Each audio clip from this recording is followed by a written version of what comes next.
오늘은 신논현역에서 도보 4분 초역세권에 위치한 신축급 건물 소개시켜드리겠습니다. 논현동에 위치한 건물로 신논현역에서 4분 거리인데 전통적인 먹자 골목은 아닌 거죠, 이곳이? 네, 여기는 그렇습니다. 아무래도 이쪽 방면은 한신포차가 굉장히 유명하고 랜드마크죠. 아무래도 한신포차부터 시작해서 위쪽 북쪽 방향으로 영동시장 방면까지 먹자 골목이 형성이 되어 있는데 예전과 같지는 않아요, 확실히. 네. 예전과 같지는 않고 영동시장 자체는 이용하는 수요층이 뭐 전혀 달라서 네. 별개의 상권으로 구성됐다고 보시면 되고 백종원거리라고 칭했던 곳이 다 빠졌기 때문에 앞서 말씀드린 것처럼 예전과 같은 상권은 아닙니다. 이제 상권 개발이 좀 필요하다고 보시는데 그래도 그 영동시장 먹자골목이라는 명성은 그래도 꺼지진 않았다는 것은 참고할 필요가 있겠습니다. 이 건물이 위치한 곳은 대수선이라고 봐야 되겠네요. 그렇게 되면 네. 어떤 급의 대수선이냐면은 힘을 받는 하중을 받는 기본 기둥만 제외하고는 전부 다 새로 다 지었다라고 보시면 되고, 그러니까 신축 건물이라고 보는 게 더 편하겠어요, 사실. 그렇죠? 네. 지금 현재 건물 그 개요를 말씀을 부탁드릴게요. 대지 면적은 268.50제곱미터, 용도 지역은 제2종 일반 주거 지역입니다. 연면적 818.73제곱미터입니다. 층수는 지하 1층에서 지상 6층으로 이루어져 있고 승강기가 한 대 있고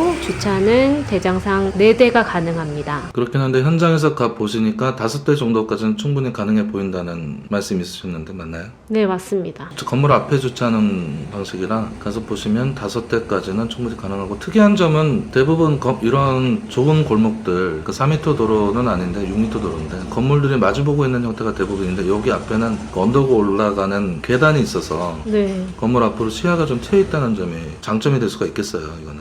네. 어느 정도 장점이죠.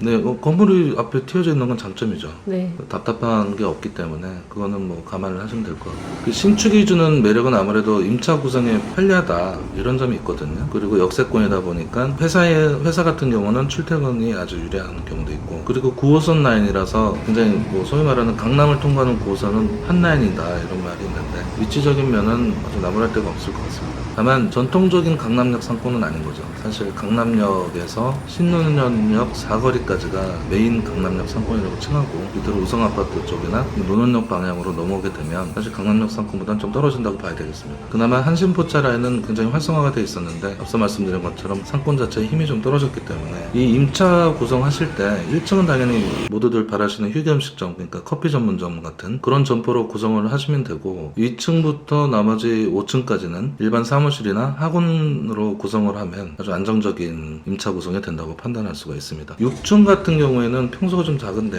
뭐 어떤가요? 창고인가요? 뭐 어떻게 되겠습니까? 창고로 쓰기에 적합합니다. 평소가 9평으로 표시되어 있는데 창고나 아니면 뭐 1인 회사 같은 경우에 1인 기업들도 요즘 많이들 운영하고 계시니까 그런 용도로 쓰시면 다 만족한 건물일 것 같습니다. 그 평당가 얘기를 안 할 수가 없는데 지금 120억의 매매가를 진행하고 있죠. 네. 그러면 평당가가 1억 4,778만 원이 돼요. 주변 시세에 비해서는 뭐 절대적인 건 아닙니다만 좀 높다고 보여지는데 이거 어떻게 해석을 해야 될까요? 아무래도 대수선 비용이 들어가 있기 때문에 생각을 하셔야 될 필요가 있습니다. 지금 현재 그 건축 비용이 평당 600에서 700 사이에 형성되어 있는데 650만 원을 잡으면 16억 정도가 되는 거죠. 네. 그래서 일단 다른 시선으로 바라보는 개념인데 120억에서 신축 비용 16억을 빼면 104억이 되는 거라서 104억일 때는 평당가가 1억 2천 정도가 되는 거죠. 네. 그래서 1억 2천을 기준으로 봤을 때 적정한 금액인가, 기존 임차인들 있었을 테니까 그 명도 관련된 비용도 그런 것들도 인허가 비용이나 명도 비용도 기회비용으로 생각을 하셔야 될 필요가 있습니다. 어쨌든 신축이란 거는 사실 경험이 많은 분들에게는 오히려 더 좋을 수가 있는데 경험 없는 분들 입장에서는 굉장히 어려운 일인 거는 맞아요. 그런 걸 감안하고 판단을 하시면 될 것 같아요. 1층은